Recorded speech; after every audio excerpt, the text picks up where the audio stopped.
So most of you, I think, all know me, but I've been in the glass industry all my working life, on the manufacturing side, then the last 15 years or so as a glass recycler. I have a couple of advisory positions, and I've been a glass seller since about 2013. So it's my pleasure to tell you a bit about what I do and a bit about glass recycling.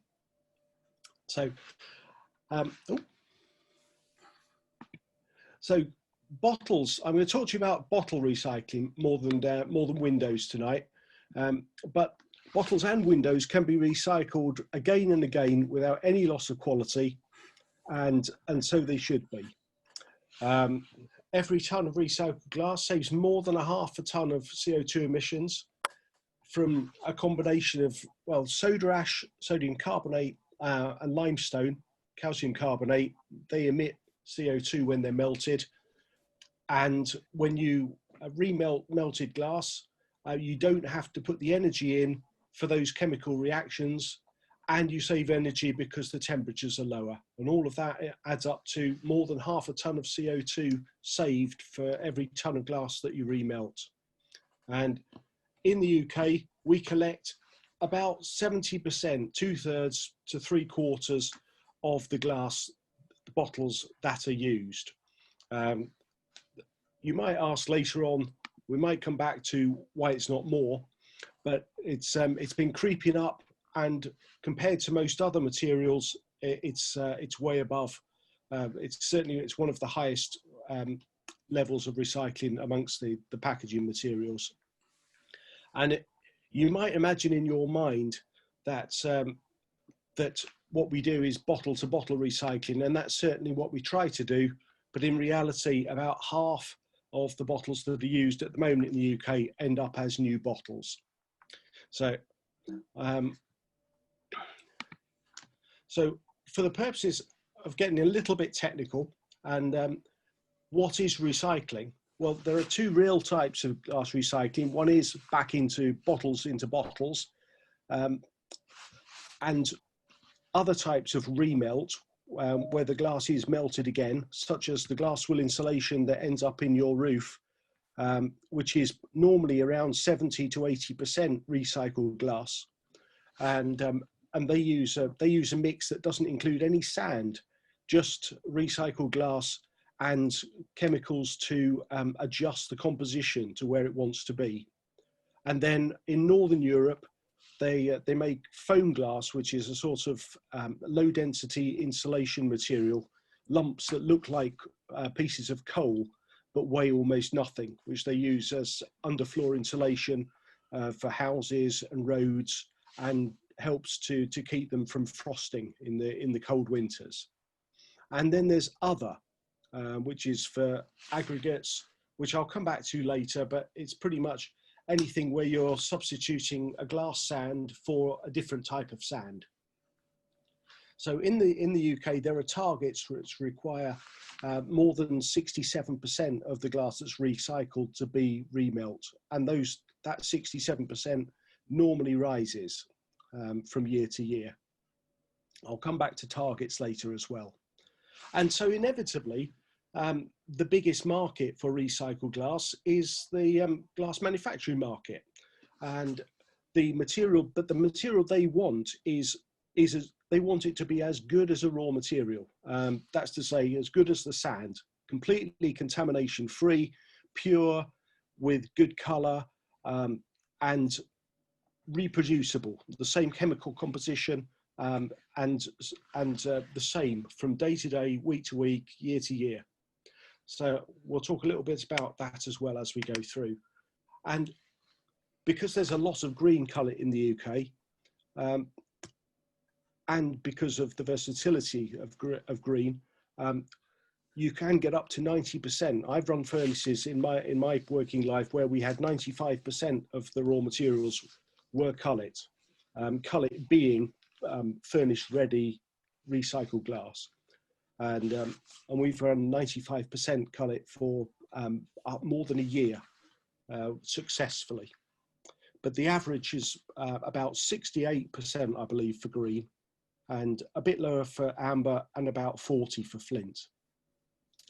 So So where do we get all this glass from? And I'm now going to show you some photos of what different qualities of glass look like.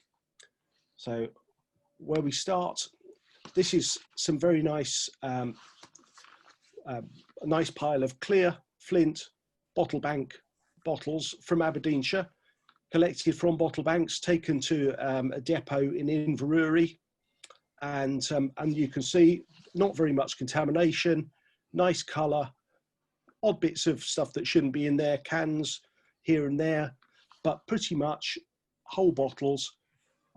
You might notice that they're not all clear, and even what we call clear, there are lots of different shades of clear, and we'll come back to that in a minute too.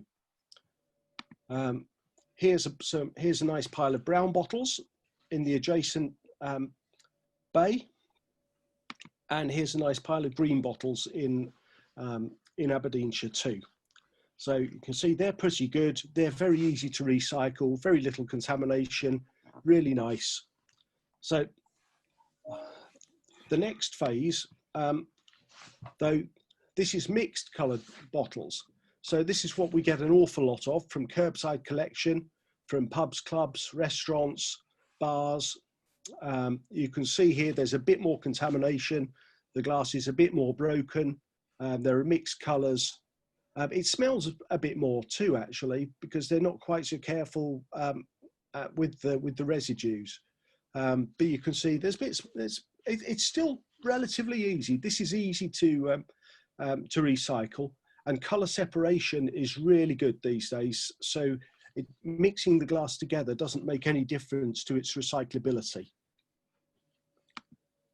This, on the other hand, this is the next stage down the quality ladder.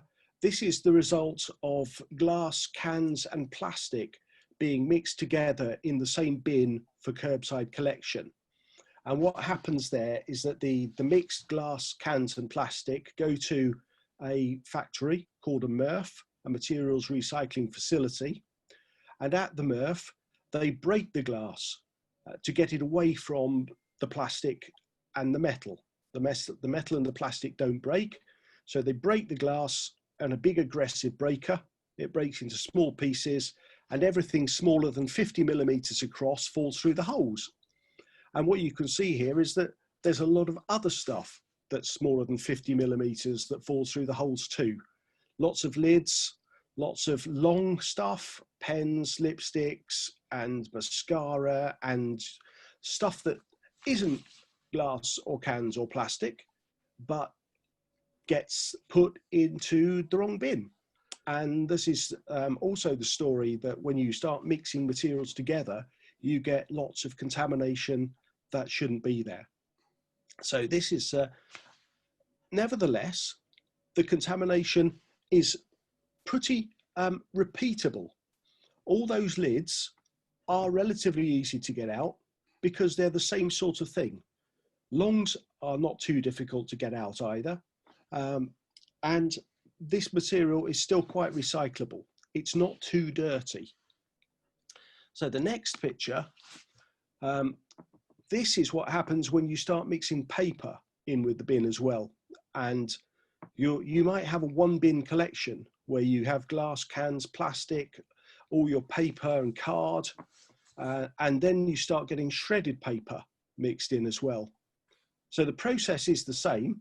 It goes to a materials recycling facility where it goes over a big breaker. The glass gets smashed into smithereens. It all goes through a big sieve, and everything smaller than 50 millimeters runs through the sieve. You just end up with a lot more of all sorts of plastic, food, shredded paper, and if it gets wet, it's even worse. So this is becoming quite tricky to recycle. And there are some plants that can cope with this, but they're quite few and far between, very modern and quite specialized. So the dirtier it gets, the harder it gets to recycle. And then occasionally you come across a nice load like this straight from a filler where something's gone wrong in the filling process and they just put all the empty bottles in a skip. They've never been put onto the market, never been sold. nice post-industrial. There's not even any lids with this. What you can see are the little rings just below the thread on the neck of the bottle. They're still a little bit tricky to get out, and they're normally made of aluminium. And we're not allowed any aluminium in the finished product. So all those necks need to be broken in a way that the rings come off and are then thrown out. But that's really very nice material. That's really very easy to recycle, and we like that. So, and this is what we turn it into. Flint cullet. So not clear, although it isn't often known as clear, but really the colour is not colourless, and it's normally known as flint. And you'll see here in the picture at the bottom, there are occasional little bits of brown, a couple of little bits of greeny olivey colour, and then there are some different shades of flint glass, which have different levels of iron in and different levels of contamination, or maybe they're slightly off clear in the first place. So this nice colour chart from Ardar from 2012, which I've borrowed, puts together some of the different colours. And you'll see at the top here, we have flint, the colourless glass that we might call clear. And then in the next row down, we have the three semi-flints, sort of slightly browny, slightly greeny, slightly bluey, which in the old days we used to call half white. And they're the sort of colours that you might find in your Vino Verde or Bacardi, something like that. The slightly coloured bottles, and to some extent also in some commercial bottle flint. For instance, milk bottles used to be quite pink or quite green, particularly from let's say food bottles tend to be cheaper than spirits bottles, and as such there's not quite such a colour's not quite so important, and so they tend to be a little bit dirtier, and the more colour you use, the more colour contamination you bring in, and sometimes they look a bit dirty. In the greens, you can see different types of green. In the bottom left-hand corner, we have the olive colours. And when we come on to a little bit of film later, you'll see that they make 4 colours. They make flint, green, amber, and they collect this olive colour separately. And that tends to go back into amber production, but it can go back into the olive colour production too. The blues are a little bit of a nuisance. They always end up in the green, but the blue comes from cobalt, and there are of course lots of other colours here that we haven't shown, that they haven't shown, but these are the most common colours, and blue normally makes up about 2% of the overall mix.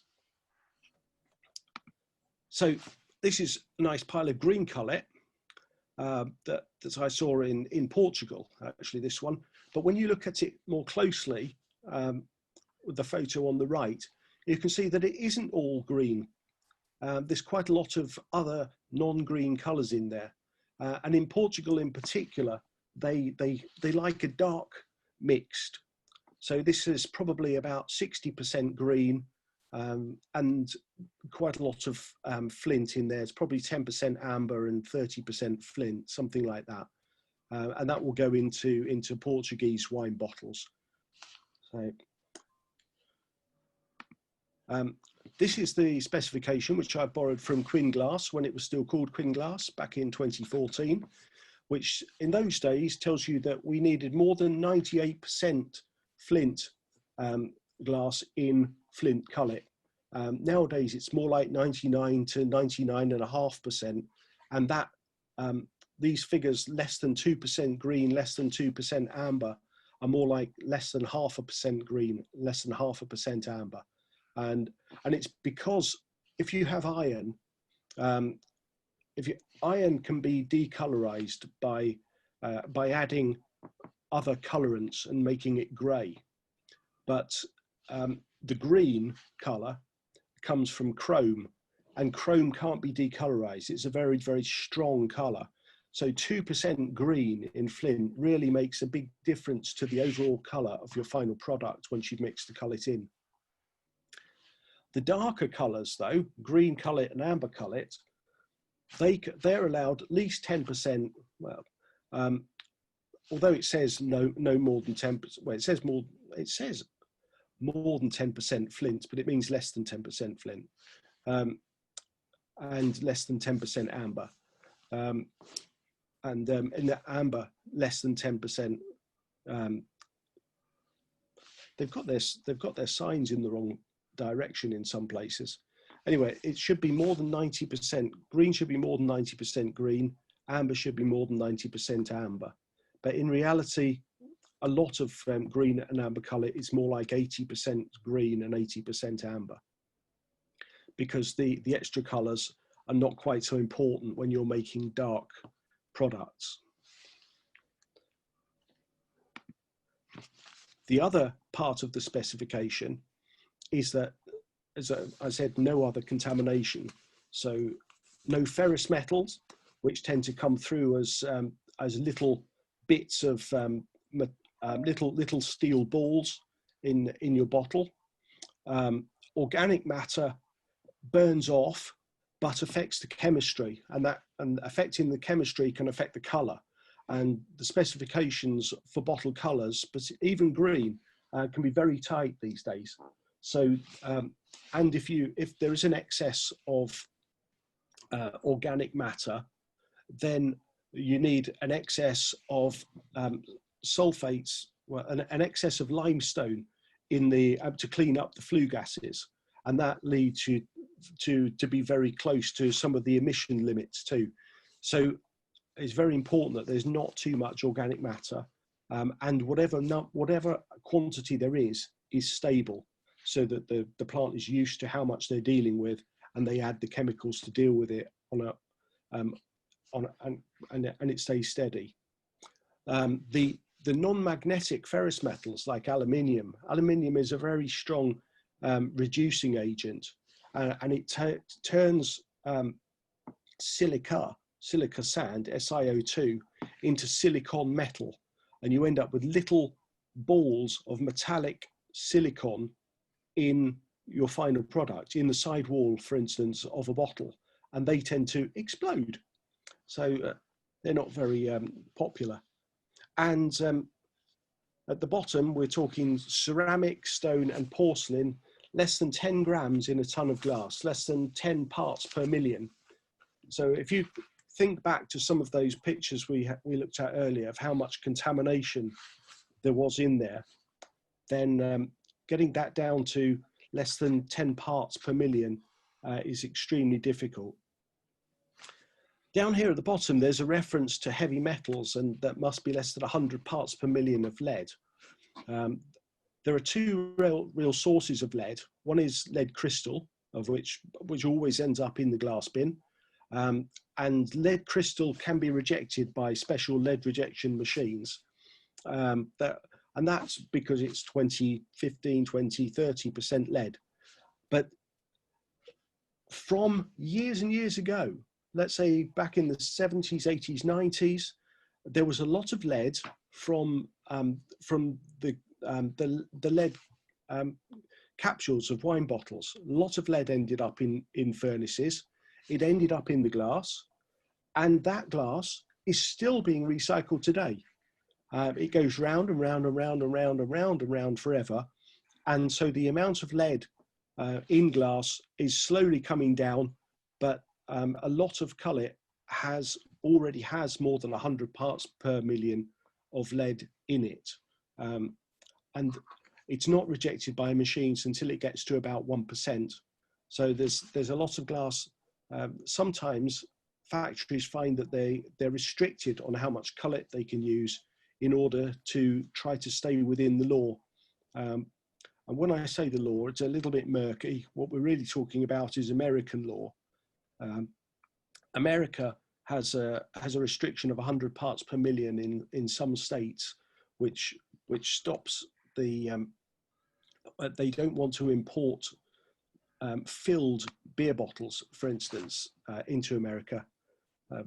Or you might get your bottle of Grolsch might be rejected and the whole cargo sent back to Germany. So have to be very careful with the amount of lead. So this is what I do.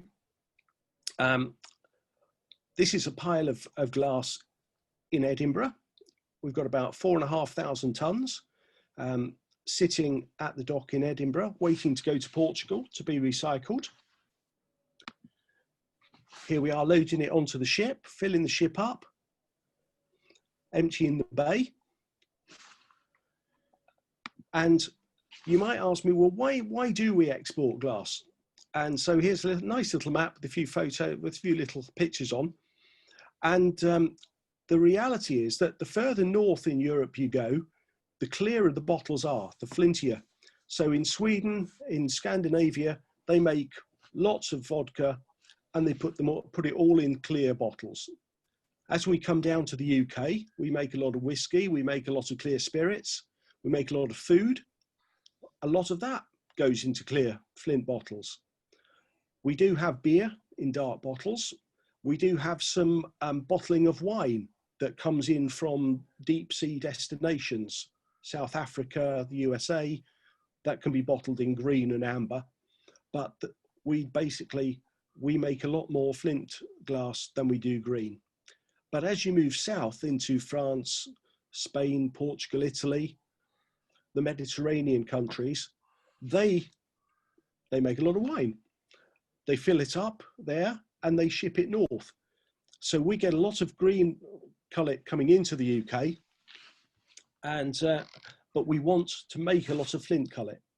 And that means that there's a bit of an imbalance, and it means that recycling, dark glass tends to move south and light glass tends to move north. We have too much green in the UK, so we export some of it to Portugal, where they have a massive wine industry, a big glass industry, small population, and so they import about 170,000 tons of glass a year from the UK, and then more from other European countries too. So I send them about 20,000 tons of that 170. So here it is arriving in the much sunnier part of Europe than the west coast of Scotland. And then it goes to the plant where they take about half a ton of it randomly and start to look at what the contaminants are. So here they break it down into the metals. On the left here we have the ferrous metals, the iron and steel, the caps and closures, lids, crown corks. Here we have the non-ferrous metals, the foils and some lids. Down here at the bottom we have corks and closures, bits of soggy paper, and up here at the top we have plastics, lids and contamination essentially. Then here we have the ceramics, which I talked a little bit about briefly, and they're particularly worried about ceramics because when they go in the furnace they don't melt and they just come out as big lumps and affect the yield and cause jam ups at bottle making machines and generally cause a lot of grief. So they count them all. This load had about 6 kilos per ton of ceramic. So let's say, 6 kilos per ton. That's quite a lot of plates, cups, and really, there's no need for it to be in there, but it often is. It always is, really. Now, interestingly, if you look at up here at the top, I hope you can see my arrow, but here's this cup handle, and here's another cup handle here over to the left. But this one is interesting because if this cup handle goes through an inspection machine and it goes through in the flat orientation, it's very visible. But if it goes through on its side, it's actually almost invisible because it's very fine when you look at it from the side. And that's often the case with a cup handle, that because of the shape of them with a curve, they go through the machine in the wrong orientation and they're almost invisible. That's why there was a specific mention about cup handles in the specification earlier, and why they're such a pig, why they're very difficult to remove. So, right, I'm going to show you a little film now. At least I hope I'm going to show you a little film now. We'll just...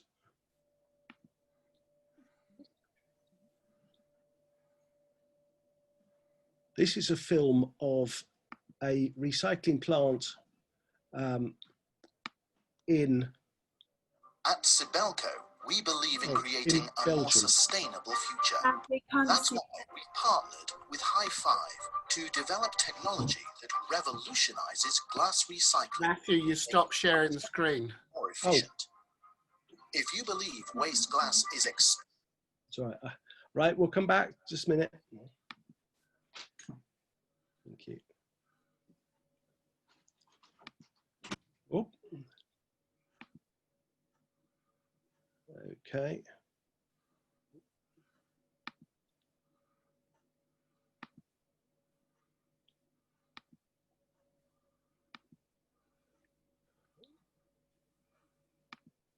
Right, we'll come back to the start. To Sibelco, we believe in creating a more sustainable future. That's why we've partnered with High Five to develop technology that revolutionizes glass recycling, making it faster and more efficient. If you believe waste glass is expensive to collect, sort, and recycle, our partnership with High Five offers an alternative solution. Je les ai rencontrés parce que notre repreneur de verre en France ne voulait plus accepter le verre que nous produisions parce qu'il était de trop mauvaise qualité pour son process. High Five nous permet de réduire le niveau de qualité attendu, de trier plus vite, plus de tonnage. Our advanced glass recycling technology means we can treat waste streams that other recyclers can't. So, at both the curbside and at MRF plants like this, there is no need to separate glass waste. That means fewer waste collections, processes run faster, and operators can focus on the value streams that are most valuable to them, letting High Five deal with the glass. Here at High Five, 250 tons of waste are recycled each year. That's 250,000. Precisely monitored combination of processes. The waste arrives as a mixed material. Metals are first removed for separate recycling, along with plastics, paper, and card. The glass is refined and filtered by size and purity into reusable cullet. Our expertise and optical sorting technology are then applied to separate the cullet into 4 distinct colours. The loop is closed, and high-quality glass is once more ready to send for manufacture. Time and time again.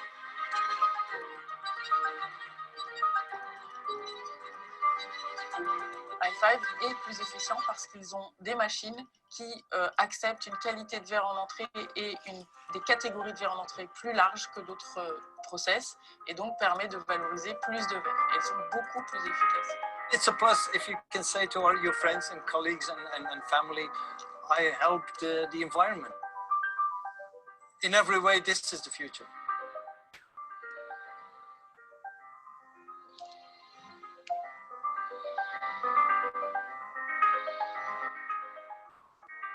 Sibelco, in partnership with High Five, securing a more sustainable future for glass packaging. Right, I hope you like that. that's a really good plant in Antwerp. So I'll just have to work out how we go back to the presentation. Hopefully you can see that still. Yes. Great. Right. So what they're trying to do, of course, is to make as much furnish-ready cullet as possible. But just to point out that it doesn't all end up as furnish-ready cullet, as we discussed a little bit earlier at the start. Matthew, we've still got the YouTube. Have you? Oh, okay. Right. Oops. Let's try and work that out. How strange. Okay.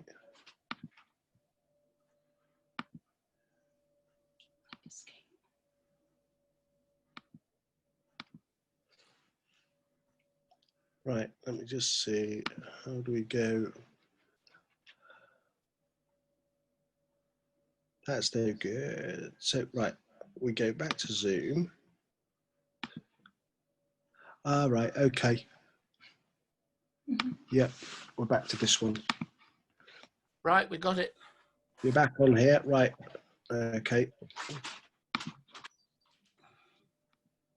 Good, sorry, technology. So, okay. So what they're trying to do is make as much furnish-ready cullet as possible. But of course, there are production losses. We try and take out the fines, all of that ceramic, and then there's all the paper, plastic, wood, metal, textiles, and all sorts of other bits and bobs that shouldn't be there. And that is disposed of or sold. The glass is turned into foam glass or water filtration media. If it's ground really small, then glass has pozzolanic properties, which means that it reacts, and that lets you use it in concrete, create all sorts of the same sort of products as cement, which is pozzolanic. But then there's also very simple aggregates, like for roads, where it's a very cheap material just used as a filler to fill the roads, and they don't allow that in Germany apparently because they believe there's some organic matter left, and eventually that will probably rot away and the roads will slump. But in the UK we do still allow that. Sometimes it ends up as pipe bedding. There are fine sands and different other types of sands that for stadia, and there's a lot of talk about future uses for ground up glass, very, very fine, almost like talcum powdery fine, as silica fertilizers, and that takes advantage of some of the pozzolanic properties, some of the reactivity of very small powders, and my reference here to magic balls is a reference to some development work we've been doing, making some balls with capillaries. They're fused together with sand, and there's capillaries that run through. We're using it as a media for hydroponic tomato growth. So all sorts of things that. So what it tends to look like is essentially crushed sand like this. You can see that's my foot, and gives you an idea how crushed up the stuff is. So I thought I would just give you, to finish off, I'll tell you a little bit about who pays for all this, because and how it works. Because in reality, glass recycling it might happen, but it wouldn't happen on the scale that it happens without some sort of subsidy, targets, and regulations. So producer responsibility is a framework that's been around for more than 20 years, which requires brands and retailers to do recycling, but they don't do it themselves. Tesco doesn't recycle glass itself. It pays other people to do it, and the way it does that is that it has a target number of tons of packaging recovery notes that it needs to buy, and it buys them from people like recyclers and exporters who generate them. There are targets for those producers, each year, and they tend to rise each year. And these are the targets for the different materials and for glass there in the middle. And while paper is pretty close and steel a little bit ahead of glass, we are there at the very pinnacle of recycling, and glass gets recycled every time back into something just as good as it was before. So here's some numbers from last year to just put some sort of scale on it. So last year, roughly 2.5 million tons of glass put on the market. That means sold, essentially. But not all people who sell glass have fall into this producer responsibility regime. If you're too small, there's a de minimis, and you're not responsible for recycling anything. So, but in order to hit the targets, that means that the big guys have to mop up your bit. So here down at the bottom, the actual recycling rate for the UK, 68%, is only achieved because the people who have a responsibility have a target of 79%. And so all of these other numbers reflect that they have a target of 79%, and that brings us to an average for the UK of 68. So what you can see is that roughly 1.75 million tons of glass was recycled last year. About 1.3 million tons of it as remelt, so recycled back into melted products. 1.3 million of that 1.75 roughly, but then still nearly 500,000 tons that went as aggregates.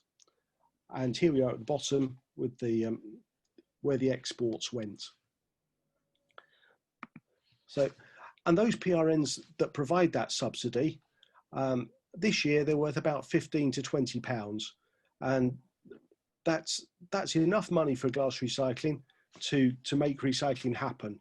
But in countries like the United States, where there is no subsidy, no producer responsibility, there's only roughly 30% of glass bottles that are recycled, and that's the difference between the 70% here and the 30% here is about £20 a tonne. So there's a new regime coming though, because even that £20 a tonne actually only pays for about 10% of the collection, recycling, and everything that goes with it. So there's a new regime coming called extended producer responsibility and full net cost recovery. That means local authorities will get paid for collecting your waste properly, efficiently, for publicising, for putting campaigns out, for collecting litter properly, and properly collecting everything. And consistent collections will be introduced at the same time, which means that everybody finally will eventually have the same sort of collection wherever you live. There's also likely to be a deposit return scheme for beverage containers, and there's a lot of talk about what that will look like. But overall, it's coming. Now, it might not be 2023. It's meant to be, but it could well get delayed to 24 because of COVID and everything else. But we're coming to a revolution in collections and who pays for it. So there you go. And so just to summarise, really, I mean, glass recycling is the best of the material recyclings. We make fantastic products. We have fantastic state-of-the-art equipment. We can use glass again and again. We save loads of energy. Products in glass last better, taste better. That can guy, throw it away now.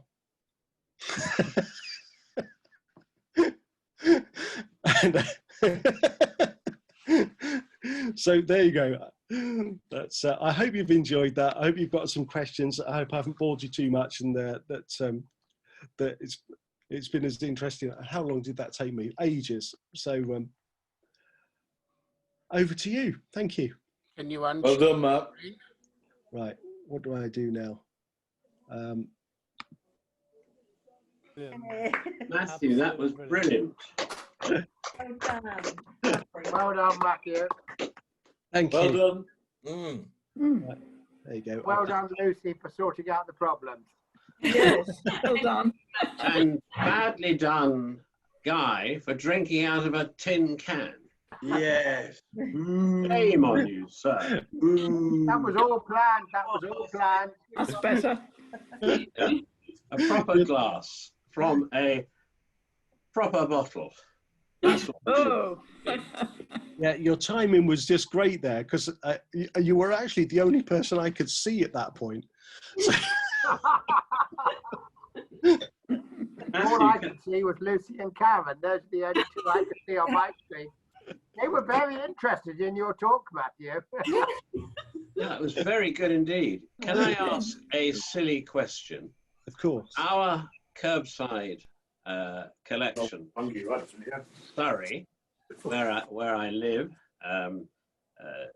has brown bin, black bin, blue bin, and black is for all sorts of rubbish. Brown is for agricultural waste or garden waste, whatever you like to call it. And then blue bin is for recycling. And here we recycle all colors of glass, all recyclable plastics, so-called recyclable plastics, Yep. and cardboard and paper. Yeah. One of the oddities, which I've never really understood, is why our local authority demands glass bottles to be recycled with their corks or caps on. What on earth do they want us to do that for? Is it to keep things dry in case we don't empty the bottle properly? The Aluminium Federation put together, AluPro put together a campaign a couple of years ago called "Keep Your Cap On," and it was exactly that, to encourage people to include their cap on the glass bottle, because when you send the metal to a glass recycler, the metal's worth more than the glass, and they make sure they collect it for recycling. So if you don't leave it on the bottle, the most likely thing you'll do is put it into the black bin, where it ends up in landfill and doesn't get recycled. oh, So, that's useful to know. so yeah. you can leave your lid on, Yes. keep the cap on. I think And Bill, your cork in. Cork, I'm not quite sure why you would leave a cork in. Cork's a bit of a nuisance to get out. And, you know, with plastic, they encourage you to squeeze the bottle before putting the lid on, because otherwise you just trap a load of air and it uses up a lot of space for no great purpose. And the first thing they do with plastic bottles is puncture them so that they can squeeze them into a smaller space. With glass, it tends to be that they're metal lids, unless it's a cork. But more and more, something like 3/4 of, I think it's 80%, if this is going back about 4 or 5 years, 80% of wine sold in the UK was less than £5 a bottle and drunk at one sitting. So it really didn't matter what the closure was, because once you'd opened it, it never went back on. I can't understand that. I can't understand. No change there then. Matthew, can I just ask on the same point, really? My local authority has just this week stopped collecting paper separately and says now throw it all in the same bin with plastics and bottles and all the rest of it. Doesn't that make it go from your earlier slides about making it more contaminated? Paper is a problem. So it does.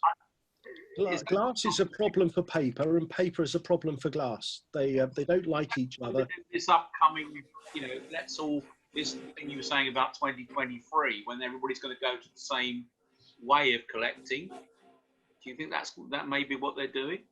because I didn't understand it. I thought that was, I mean, from what you're saying, we'd be better off recycling to go and separate our bottles and take them to a bottle bank and put them all in a bottle bank than we would put them in our blue bin, as ours is for recycling.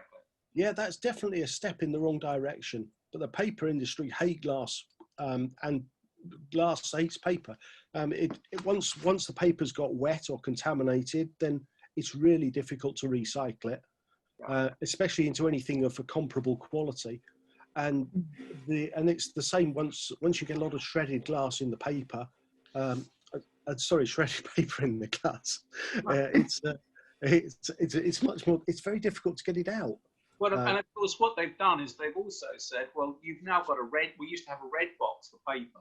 Now just keep it. Do what you like with it. So you've got a hard. You know, some of them are literally red wheelie bins, and others are red, quite large boxes. And all they're going to do is end up as hard plastic somewhere.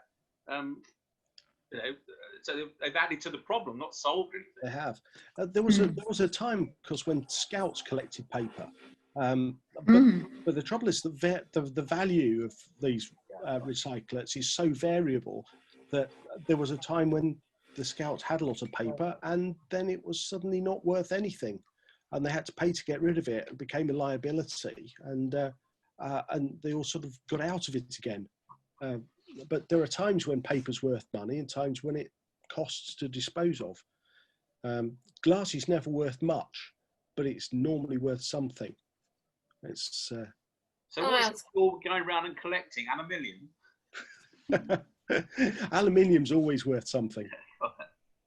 Aluminium's probably worth about £800 a tonne at the moment. Can I ask a question?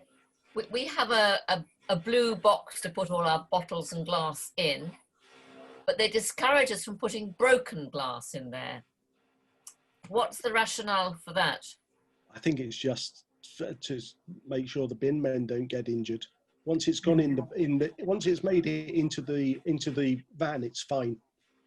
It's all about the safety of the bin men. That's all. It occurs to me that we've been very spoilt in this country having curbside collections. I mean, I recollect going to places like Italy where the householder is responsible to going to a communal sort of large bin, which is collected by lorry and is not labour intensive. But everybody individually has to go and put their bottles in a bottle collection bin and their paper in the paper one and the other stuff. And it would surely be much more sensible to adopt a policy that instead of curbside collection, they put a number of sort of stations within sort of walking distance for people to dispose of their rubbish. I mean, I find it quite fascinating, as I say, in Europe, where, you know, that you have that situation and everybody's sort of walking down the street last thing at night, getting rid of their rubbish. And it's collected during the night. Yeah, I mean, there is some truth in that. We are spoiled, probably, but it's a really great system, the curbside collection system.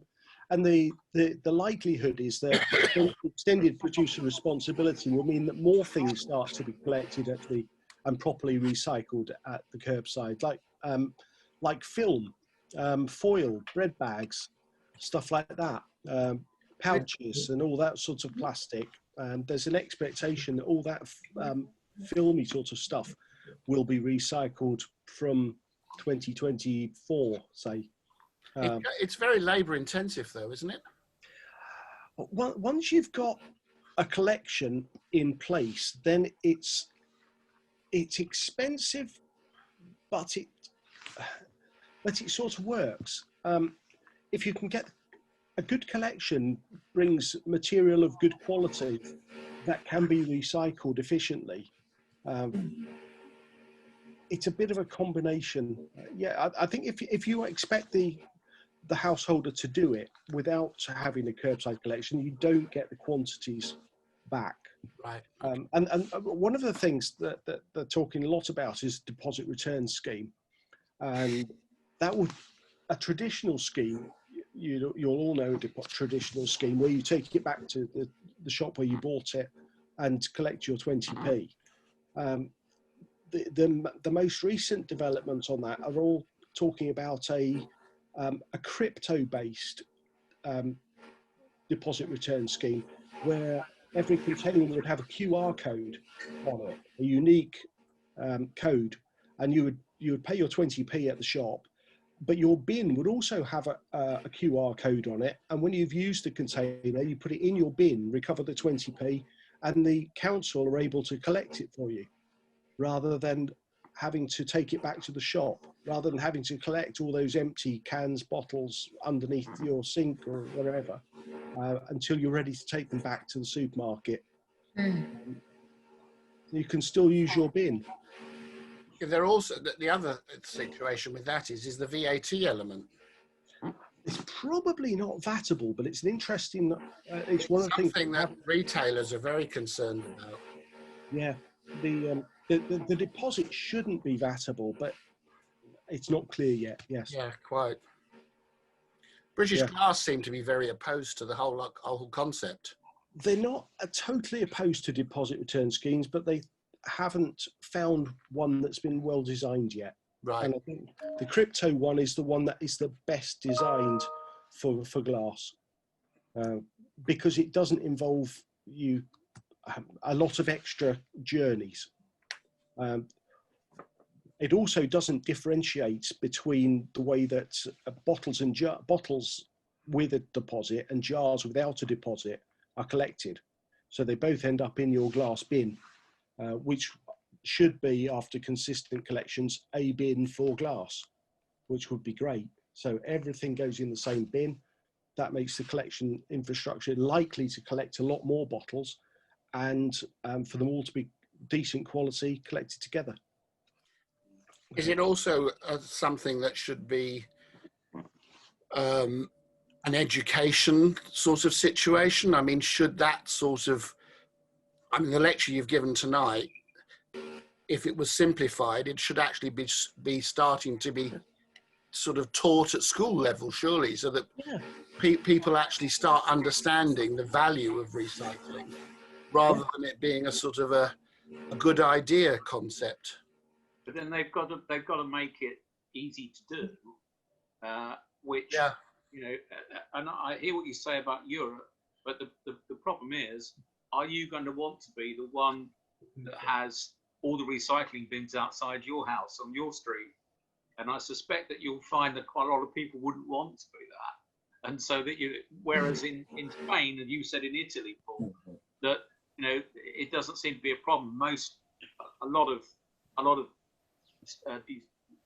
the sort of estates and so on, so developed almost with an area for it. Yeah. Wouldn't have here unless on new estates. So I think it might be a bit more of difficulty to introduce that scheme here, and unless we get there's some benefit to the householder of returning things, and you may find that it's going to get difficult to get above the levels we've got. So any form of deposit return scheme has got to be something that should be pursued, assuming, of course, that they can get around the technical difficulty of getting people their money back. Going back in history, sorry, Andy, you're about to say something? I've been trying to say something for a long time. No, Bill wants to say something. Yes, I do. I wanted to chip into the discussion, if I may. Here in Tower Hamlets, we are pinko lefties, unlike the master in Surrey, in that we have pink recycling bins. The master has blue. But there is, until quite recently, we had bottle banks and things like that, and now our pink bins, everything is recycled. Surely the aim of which seems to be not to trust the individual to sort too much, but to rely, I assume, on a highly sophisticated sorting plant, which sorts it presumably before you start squashing it all. Is that right, Matthew? Sort of, yes. Well, it does break it. It breaks the glass. They're not bad at plastic. They're not great for paper. They're quite good for metal. But it's much cheaper to collect one bin full. You've only got one bin instead of lots of bins. Yes, and it's indeed. cheaper to go round once and empty it once than it is to go round twice and empty 4 or 5 bins. That's 5 years ago, we were all frightfully good at going round to bottle banks, and we had one around the corner from us, and sorting our bottles by colours and so forth, but that seems to have gone by the wayside. And I assume that is the simplicity of collection, the cheapness of collection, as you say, and making it fairly simple for the householder to sort his rubbish, basically.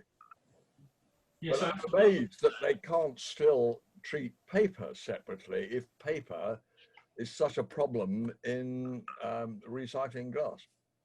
And there's such a lot of paper. Paper is the biggest single material as well. Let's just see. I have got some numbers here. If I can just find my numbers. Fascinating, you looking up as if you're looking for divine inspiration. I am. This year, the target for glass this year is about, again, 1 3/4 million tons, but the target for recycling for paper is just a smidge under 3 million. There's a lot of paper out there being recycled, and that's why paper justifies being collected separately, because there is so much of it. But it's so much easier for the householder to sort paper, and so I'm surprised they don't still have a paper collection and another recyclables collection, something like that. Yeah. That's actually what quite often you find a twin bin collection where the fibrous materials are in one bin, paper, card, textiles, and then the containers, glass, plastic cans, tend to be in the other container. And that's actually quite a good mix. And that was the photo I showed you that was broken, but okay. But once you start putting paper in, it just all goes downhill. Of course, the other problem is that nationally there's no consistency. Every authority does it differently. But that's why Matt was saying we're moving towards a consistency, isn't that right? That's right. There's been a number of consultations on consistent collections, and there's another one due out in January. But to actually get the regulations through, it looks like now it'll be 2024 before it's actually in place. And it won't mean that everybody will have to have consistent collections in 2024. It'll mean that local authorities move towards it over a number of years. So in reality, it's going to take most of this decade before we've all got the same set of bins, but we should get there in the end. But you, as a glass recycler, would welcome separate collection of paper and fibrous materials and glass and the rest. I would, yes. Yeah. So perhaps, ladies and gentlemen, we all ought to go and put our bottles in a bottle bag and not in You try and find one. Exactly, they've gone, I think. Well, there are some, surprisingly enough, at the local authority recycling, your local waste tip, they've always got a bottle bank. And there are still some supermarkets that have them, well, at least around here. Yeah, there are around us. And the difference is, though, is they're still separating the different coloured bottles at the bottom. Yeah. And on the curbside collection, they come along, chuck it all into one lorry, and when the lorry comes to the bottle bank, they chuck it all into the same lorry. Everyone's wasting their time. Don't tell anybody. Okay. Well, up until last week, we had a separate lorry that collected paper from collecting the rest of the recycling, which is basically plastic and glass. Now it's all just thrown in the same lorry, so crazy. It's amazing. And with us in Wales, you can't put glass out at all. You have to take it to a bottle bank. Really? Really? Yeah. In certainly in our borough in Carmarthenshire, Wales, the council will not take glass away from your home. You literally have to take it to a bottle bank. Oh dear! Harry, you always were behind the times in Wales. Well, actually, I think he's ahead of the times, isn't he? If it's contaminated, I agree. I think Wales is showing the proper lead. Yeah. The only thing is, of course, if you haven't got a car, how do you get to the bottle bank? Absolutely. And that's Can one somebody of the let arguments. Tony have a go? The poor Yeah. chap's waving his hand for half an hour. Have you forgotten your question, Tony, now? Well, a couple of things. Apropos of Wales, of course, it was a way of telling the ones that were drinking that you had to take it somewhere. But Matthew, you say paper is a contaminant, and obviously it is, but every bottle virtually has got paper labels on it. So, how do you get around that one, or is that an infinitesimal amount? Yeah, it's a very small amount. Let's say your average bottle weighs about 300 grams, and the label will probably weigh less than a gram. Probably, say it's not very much. Yeah. It's that might not be true, but it's very low. It's they tend when the bottle gets broken into pieces. Sometimes the label comes off in a single piece. Sometimes it ends up being sort of scrubbed off as the glass rubs on glass through the process. You end up with a lot of sort of dust. Some plants have dryers, and that dust gets sucked off in the dryer. And then as it goes through the optical sorting machine, if the piece of glass, what I was going to show you actually was, let's say this is a piece of glass. As it goes through the optical sorting machine and drops through, and the optics look through it like this, as long as it can see some glass, even if there's some paper on it, it'll recognize that it is glass and deal with it. Whereas if it's a piece of ceramic, or if it's completely covered by paper and no light goes through, then it thinks it's ceramic and rejects it. So, and what I was saying about cup handles, if you can imagine a cup handle, yes, if the cup handle goes through that way, it's really visible. But if the cup handle goes through that way, it's actually almost invisible. Yes. And that's our problem with cup handles. And of course, when glass is broken, it breaks into flat pieces like this, which in one orientation are really quite big. But if they fall down through the machine like that, then you can't see it at all. What do you manage to do with fork handles? No. How many candles? I can't help but feel that at this point I need another Ronnie. Can I just ask, that all this talk about plastic and recycling and the difficulties of plastic, why isn't the glass industry, and why aren't you promoting the reuse of glass bottles and glass containers? Well, we do. They are. We do. There is a bit of a tendency not to attack other materials in a we don't live in glass houses sort of way, because although we promote the good things about glass, but if we start attacking the bad things about plastic, they start reminding us about the types of glass that can't be recycled, like all the visionware or your Pyrex and stuff like that.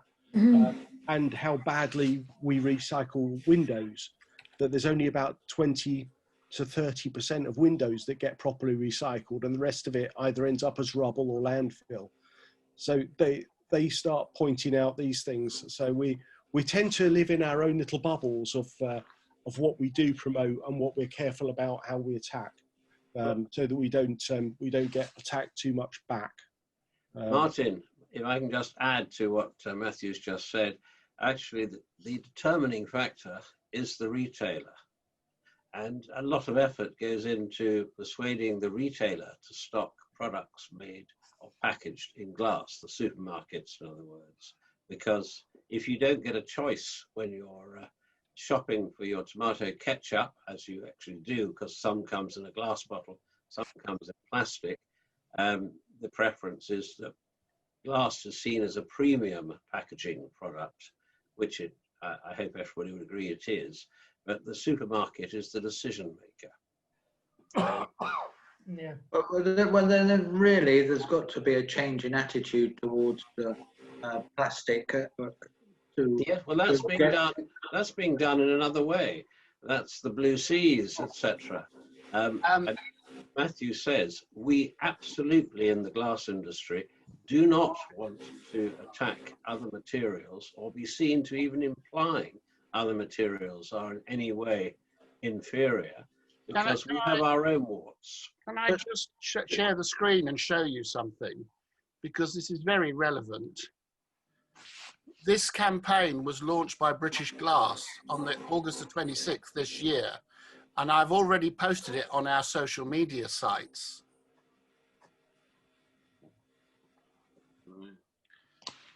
So it is actually being addressed, Martin, by British Glass, and it's only the beginning, I think, of a campaign. I don't know how long it's being discussed, Matthew, do you?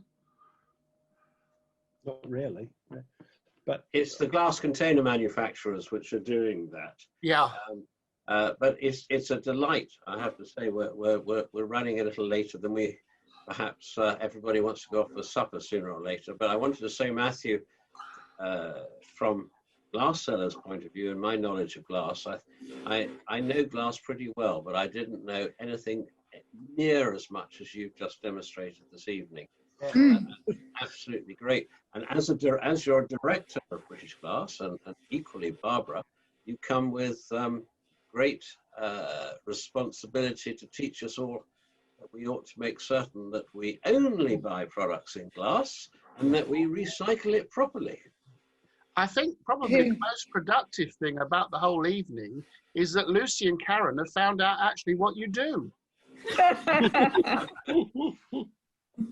And it's lovely to see Lucy and Karen too. Yes. Thank you. Absolutely. May I ask just one more question? Of course. You mentioned window glass. Now, can I just shove that in my bin as well? No. What do I do with it? Please don't be rude.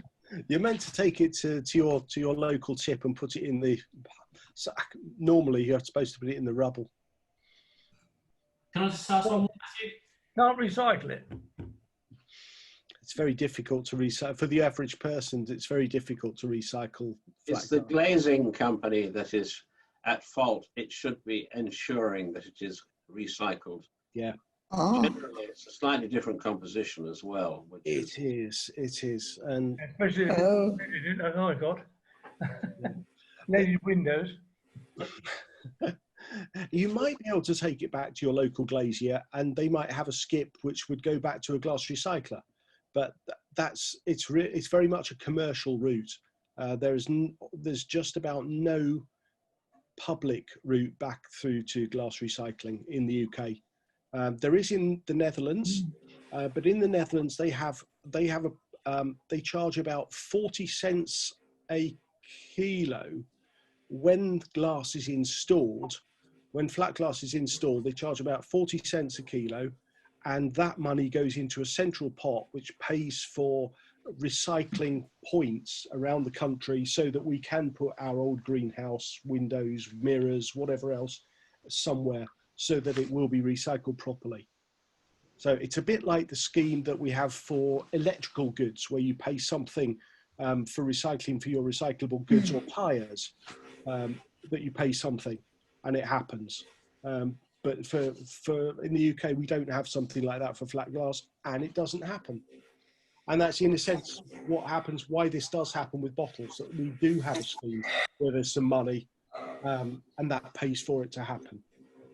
Well, it's the same thing. Glazing chap is a personal friend as well, so I'm going to give him a ring and see if he will take a broken window back. Yeah. Thank you. Matthew, you were saying the same thing about Pyrex. So we shouldn't be buying Pyrex because we can't recycle it. Well, hopefully it'll last you forever. It's a fantastic product, and why would you ever need to replace it? Well, I mean, drop the thing, it'll eventually crack, but yeah. But that can't be recycled. I'm interested. What's the problem with that then? It's a borosilicate. You can tell it's a borosilicate because it's got very good thermal properties. You can put it in the oven and everything else, and it doesn't break under thermal shock, whereas bottle would. But that boron means that it melts at a very high temperature. You put it into a bottle furnace and it won't melt. and it just comes out as a blob. So we don't want to mix it in with the soda lime silica glasses. So at the start, Richard was talking a little bit about borosilicate vials for pharmaceuticals, and they're the same. It's a different type. It's got a different type of durability, which means that it really is very good for whatever type of chemical you put in it. There's no leaching or anything like that. No transfer of materials between whatever's in it and the glass, or the glass and whatever's in it. But it's it's a different composition, and you just don't want the two to mix together. Andy had a question. Yeah, thank you, Paul. Now, just talking about the different types of plastics that affect or problems within glass, does this mean you cannot recycle vehicle windscreens with a laminate inside? They tend to be recycled by breaking the glass into very small pieces to get it away from the laminate. Right. The laminate inside, the PVB, should be recyclable, but it tends not to be. More often it's burnt as an energy from waste rather than actually recycled back into anything. Is it glued in any way to that? No, it's normally done in an autoclave, just under pressure. Okay, yeah. I think, I have a feeling that Matthew's possibly on a roll now and would keep us here for another 3 hours. He's now on his pet subject, but as we're now sort of erring on an hour and 20 minutes, we all ought to have a chance to go off and do our suppers and whatever else we do in the evening. I mean, Matthew, absolutely stunning. I mean, I think there's grounds there for you to do a part 2 at some point in time. Because the chemical side of it and the more complex side of it, you're obviously passionate about the in-depth side of it, and that could possibly be of interest to some of the more technical people. I suppose it's been what I've done for such a long time that you pick up a lot of stuff along the way. But I think it's been absolutely fascinating and gives us another angle of glass. And I say I've recorded it, so it'll go up onto the YouTube. Anybody, one last thing anybody want to say before we say goodnight to each other? Well done. Well done, Matt.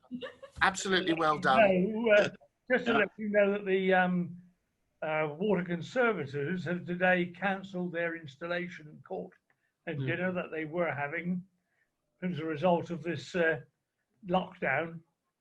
So the chances of us getting all back together as a large group are getting less and less, I'm afraid.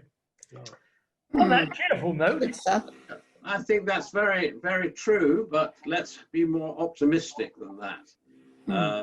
I'm a glass half full person, glass being the operative word, and Paul is watching the opportunities moment by moment, and he will grab it when it possibly arrives. He's got all sorts of bright ideas to get us together in one way or another. We are going to have the lunch at the Savile Club on the 23rd. Of what? September.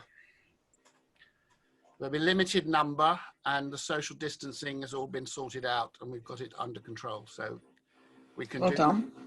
And we've got possibly, subject to other regulations, we're possibly going to go to the Watermans in October. But we have to make it up on a day-by-day basis, I'm afraid, because that's the way things are. But we have worked out a way that should we not be able to have our installation dinner, the installation will take place, and it will be quite spectacular, what we've got in mind.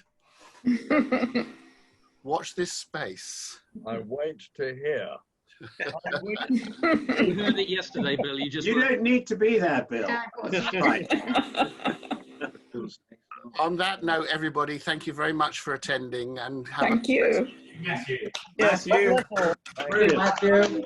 Thank you very much. Bye. Cheers, everybody. Bye. Bye. Bye.